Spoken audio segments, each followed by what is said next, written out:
Hey guys, thank you so much for tuning into this week's episode of the podcast. If you haven't yet, please subscribe to our YouTube channel. We're trying to grow our channel, and as we continue on with the podcast, we want to start new forms of content. We want to start posting our work here on YouTube. So if you want to see some of that and continue supporting the podcast, please subscribe. Enjoy the episode. Hello everybody, and welcome back to another episode of the Exordia Creative Podcast. We're back this week.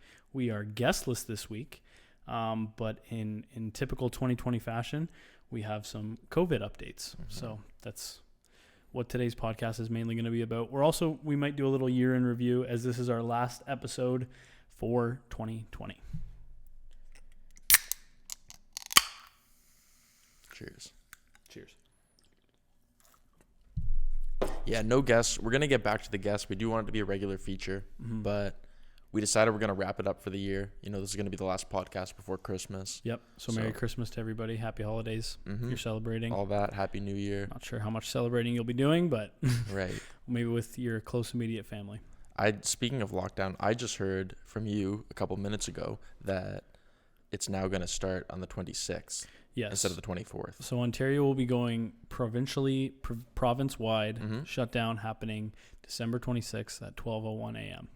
Where did the 24th number that everyone was throwing around come from? So over the weekend, there was a news article released that talked about how we were going to go into lockdown, and that was the tentative date. Premier Ford came out today and said, no, this is actually the 26th. Right. So he said they did that for several reasons, because those were some of the questions. Why are you waiting? And his response was so that small businesses can get their shit together, get ready to be locked down again. Restaurants carrying inventory that can expire and all that. They wanted to give them a chance to lock down, just like they did with Toronto and other areas that are already in lockdown. Yeah. They had that little bit of leeway time to get rid of things they need to get rid of, and yeah. So I don't think it's going to change much in terms of people's Christmas plans. Like, I think those are valid reasons, but I don't think anybody who was planning on having a gathering would have stopped. I'm like, oh, it's the 24th. Yeah. Guess Christmas is canceled. I think there's going to be a lot of shuffling around. People are just going to move their Christmases more to Christmas Day, maybe Christmas Eve. I think that's probably what we're going to see a lot of. And then lockdown for 2 weeks. I've actually got all the facts here if we want to just rifle through what this all looks like. What do we need to know? What do we need to know? So one exciting, I guess, if you want to look at it that way, one exciting thing that came out of this is that the provincial government is putting out a new small business relief fund. So this is going to be a grant of $10,000 to $20,000 for small businesses that need it. So that's good, I guess. So basically what this looks like, indoor gatherings are prohibited. Outdoor gatherings, 10 people. So if you want to have your Christmas outside, you can have 10 people outside, maybe have a little campfire. And nice. So all of Ontario is going into lockdown from December 26th to January 9th. Southern Ontario will be December 26th to January 23rd, and then the northern part of the province is only in lockdown till the 9th. And some interesting things about the live stream that I was watching. There was a few comments about people saying that, Doug Ford and all the other people that were up there, they weren't actually wearing masks, which was kind of an interesting thing to, like, even just for optics. Sure, they were. Were they in close quarters to one another? I'm sure they were 2 meters apart or whatever, but like just for the optics of it. You're telling the province you're going into lockdown, you should probably just wear masks. So that was interesting. Another thing, Doug was saying a lot of things about how he's upset with the federal government not instituting testing being done for international flights coming into Pearson. I've heard they're now starting. And so Doug said, all right, if the federal government doesn't want to help us with this, we're just going to do it ourselves. So that's starting now. So all international flights, when they come in, they'll be tested. Right. And he said that they have literally COVID hotels where if somebody tests positive, that's where they'll be staying. So that's what's going on. So now it's just a matter, Jared and I, after the podcast, we got some emails to send, some people to call, figure out how we're going to tackle this round of lockdown. And yeah, I hope this helps. I do. Yeah, I think at this point we all know better than to take the anticipated lockdown lift date with anything more than a grain of salt, because I think that's really just an estimate.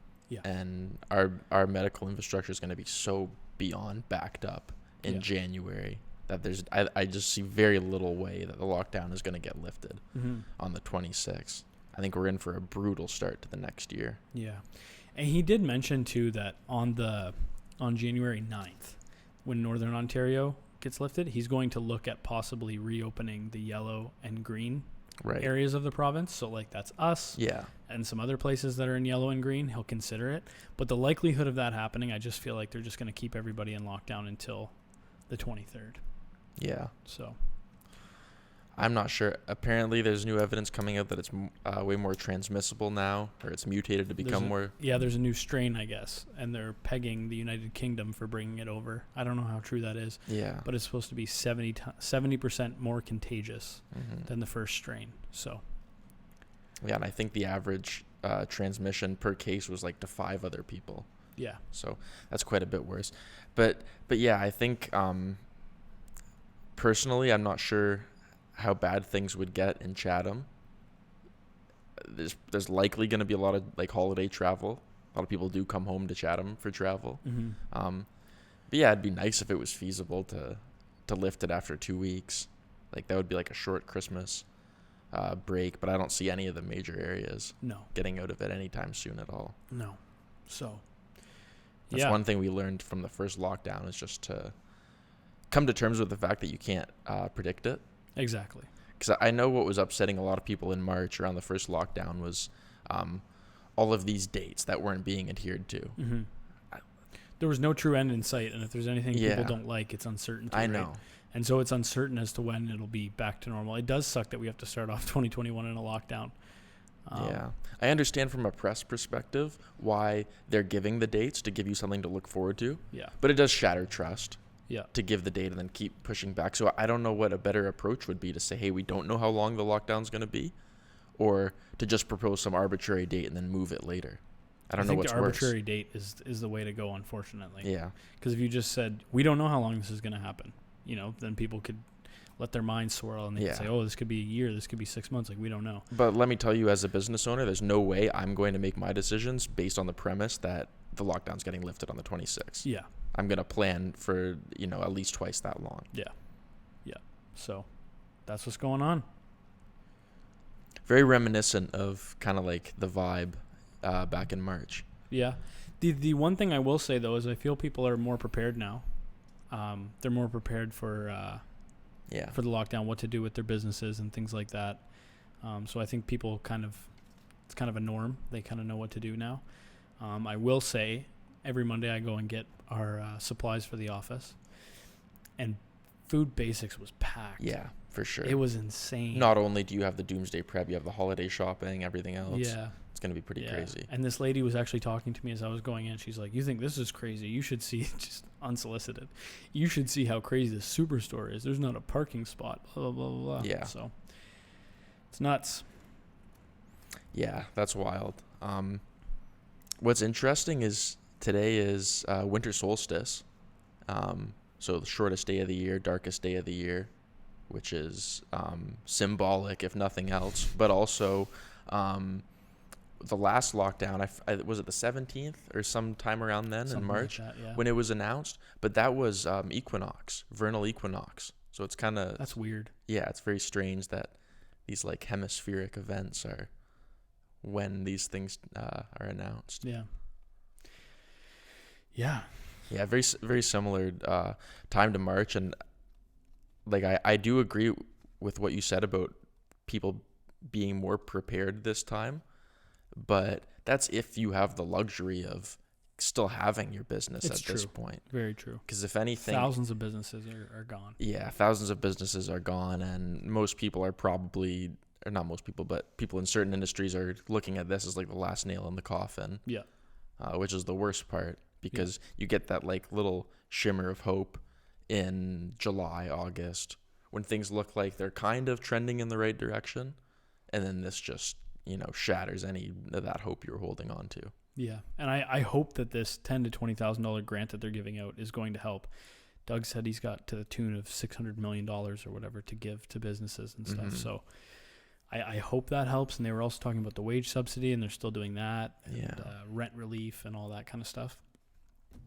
We'll see. I know in the U.S. they're just they're pretty much just letting the ink dry on that $900 billion stimulus for families. So it's $600 for every adult and child, and it's really not going over well. People don't think it's enough. I don't know the specifics of the last $1,200 stimulus, if that was only given to those 18 and up. This one's given to all adults and children. So it does add up for a small family, but it just seems like too little too late. Yeah. At this point. For a government that was squabbling about should it be 1.2 trillion, should it be 600 billion, just to come with this now, I think it's unfortunate. It is. Is that the federal government? Yeah. Yeah. Yeah. So this is going to be in the history books, how everybody reacted and what everybody did. Yeah. I think that stimulus is coming out soon. Yeah. It's interesting, like, considering how much business bailout is going on, or how much big business is going out. It just seems like extra insulting to the average person, where the Federal Reserve is bailing out trillion and multi-billion-dollar companies, and just doing whatever they can to make the stock market fantastic. But on the front lines, it's just like so little and too little too late. Yeah. Not to oversimplify something complicated, because I understand that big businesses are very important and they do need to be bailed out. But it sucks for the little guy. Tough comparison. Yeah. Yeah. Anyway, I'd love to shift this a little bit. Sure. Maybe we can talk about some of the good things that happened this year. We can reminisce on the year.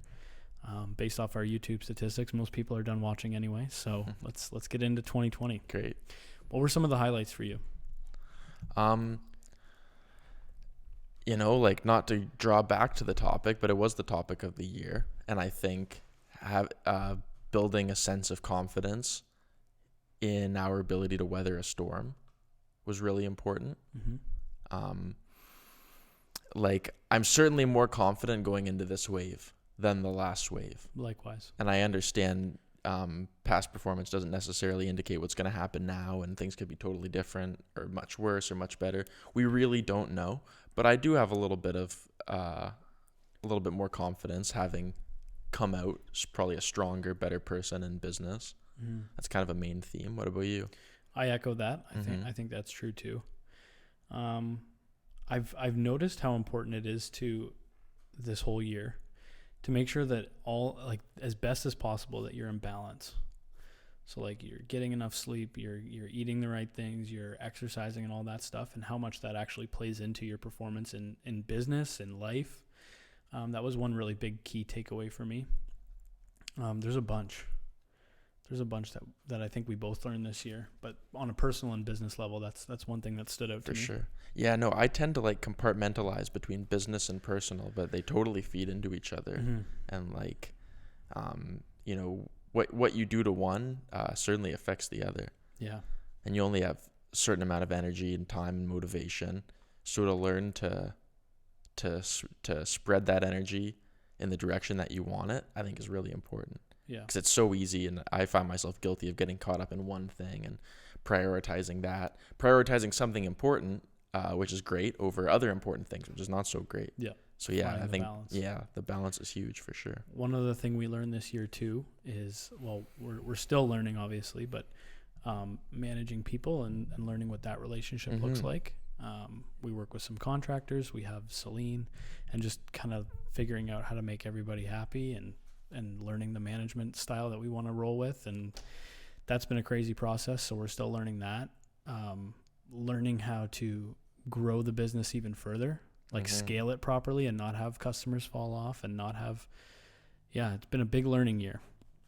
Yeah, definitely. I mean, even, pandemic aside, there are so many major shifts we've made in our business. Yeah.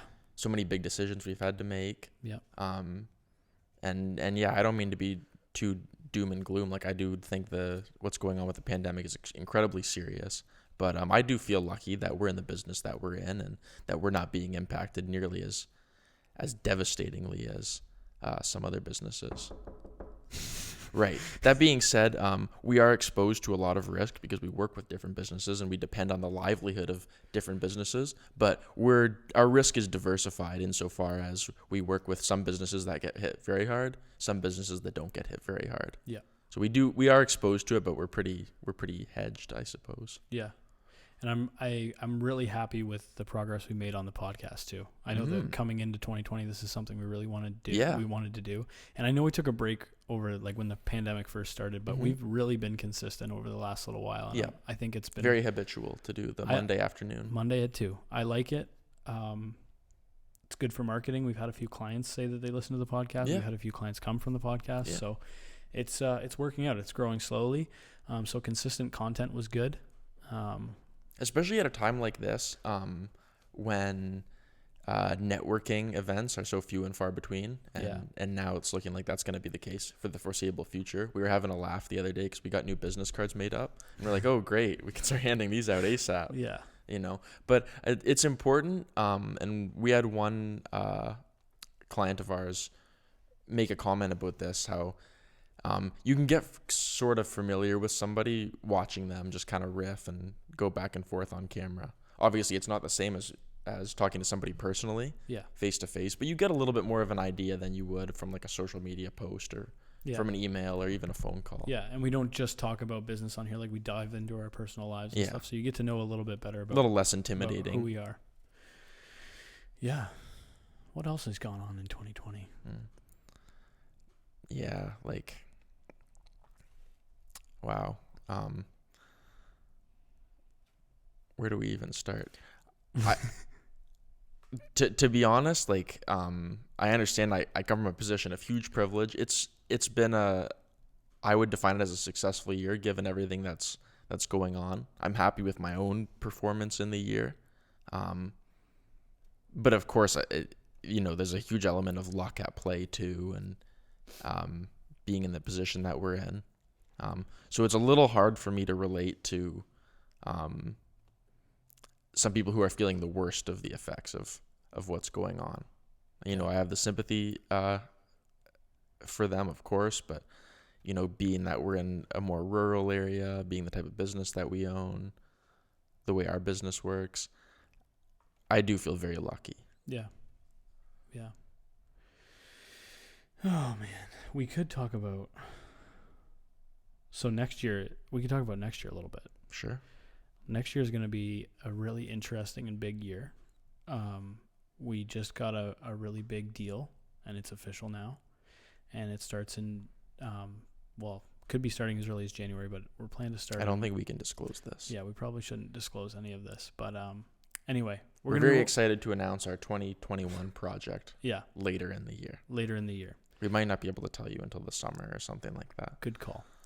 So anyway, this is a deal that we've been working on for the last several months. We're very excited that it went through, and we'll keep you guys in the loop as much as we can, but we're very excited for our first really, really big project. Mm-hmm. So, cheers. Yeah, there's always a silver lining. I think, setting goals and just setting things to look forward to, whether you're treating yourself or whether it's something that you're working hard on, it just helps you get through the day to day. And times like this, as like easy as it is to get overwhelmed by it, having like long-term, medium-term, short-term things to plan for and look forward to helps me a lot. Yeah, definitely. Sarah and I are moving. And so, right. I know you're very excited about this. That's one thing that we're looking forward to too. Mm-hmm. And, like even with the lockdown and stuff, it's like, okay, but right after that, like we get to move. So that's exciting. Yeah. Definitely. Yeah. Anyway, I don't know. I think we're just kind of droning on a little bit. Yeah. I mean, it's just like, I'm still digesting the news, right? Because this all came this weekend. Yeah. And we just got the announcement that it's going to start the 26th today. Yeah. So it's a lot to take in because I can't help but think about everything that happened in March and how it affected our business the last time. Because although I do feel lucky being in the position that you and I are in, it did affect us in a major way. And it was difficult for a number of reasons. Yep. So it's hard not to think about that. Yeah. But there's always a lot of stuff to look forward to. And we've got the vaccine coming too, which is a light at the end of the tunnel. No matter when it comes next year, I think everyone that wants access to it will have access to it by some point next year. So in Canada, anyway. And so I think you and I will be some of the last cohort to get it. Probably. But yeah, and anyway, we can wrap it up. What? You can bring it up. I was gonna just do a quick plug. What is it? You guys are looking for marketing next year, just feel free to reach out to us. We're really looking for clients that are transitioning from like traditional retail and things like that and wanting to take their stuff online. We're pretty good at that. Not to toot our own horns, but if you guys are looking to make that digital switch, I think now is as good a time as ever. And Merry Christmas, and thank you guys for all the support on the podcast and our business. We really appreciate it, and we will see you in 2021. Sounds good. Happy holidays. Thanks, everyone. Peace.